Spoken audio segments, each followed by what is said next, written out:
Jacob Rodriguez from First AG, San Antonio, Texas.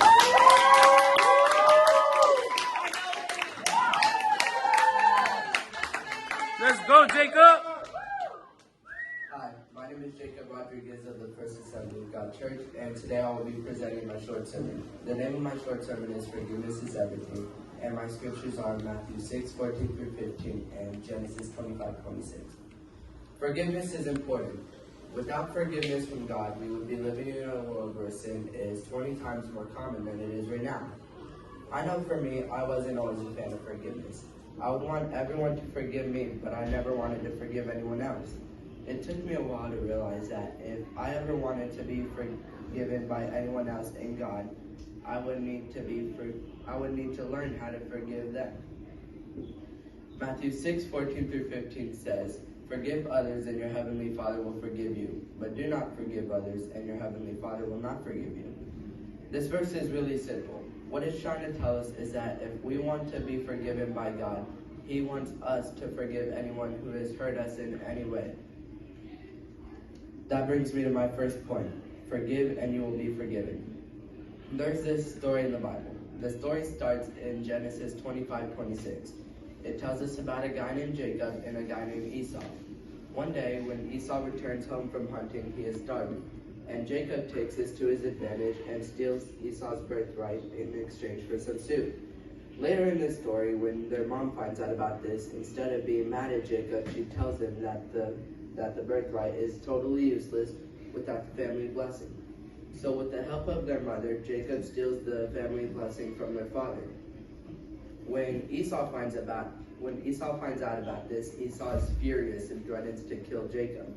So fearing for his life, Jacob runs into hiding. After 20 years of hiding, he finally comes out to his brother and they are reunited again.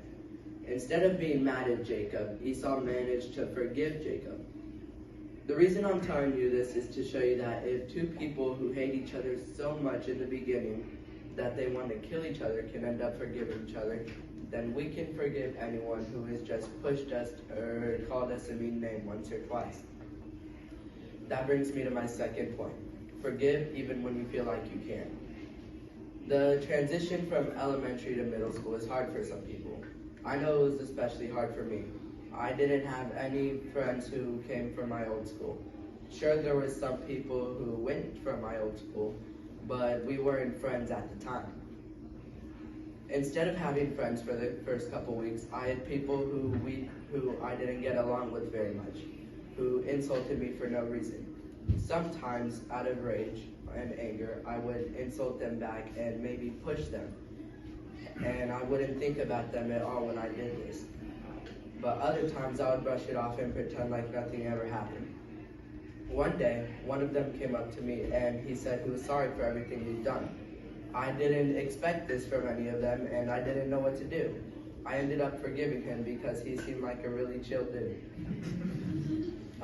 So we ended up talking a lot. We ate lunch together and we found out we had more in common than we originally thought we did. And so we became really good friends. Later, I thought if he could forgive me for everything I've done, then I could find it in my heart to forgive anyone else who I have hurt or has hurt me.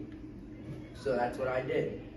And that gave me a lot more friends. But some of them didn't accept my apology and didn't want to be my friends. And I was okay with that. They didn't have to if they didn't want to. But the reason I'm telling you this story is to tell you that some people, they can forgive right off the bat, but some other people, they need a push in the right direction. That brings me to my third and final point. Forgive knowing you might encourage someone else to forgive. Before I go, I want to ask you one question. If someone pushes you around once or calls you a name, are you going to forgive them or are you going to stay living in the past? Thank you.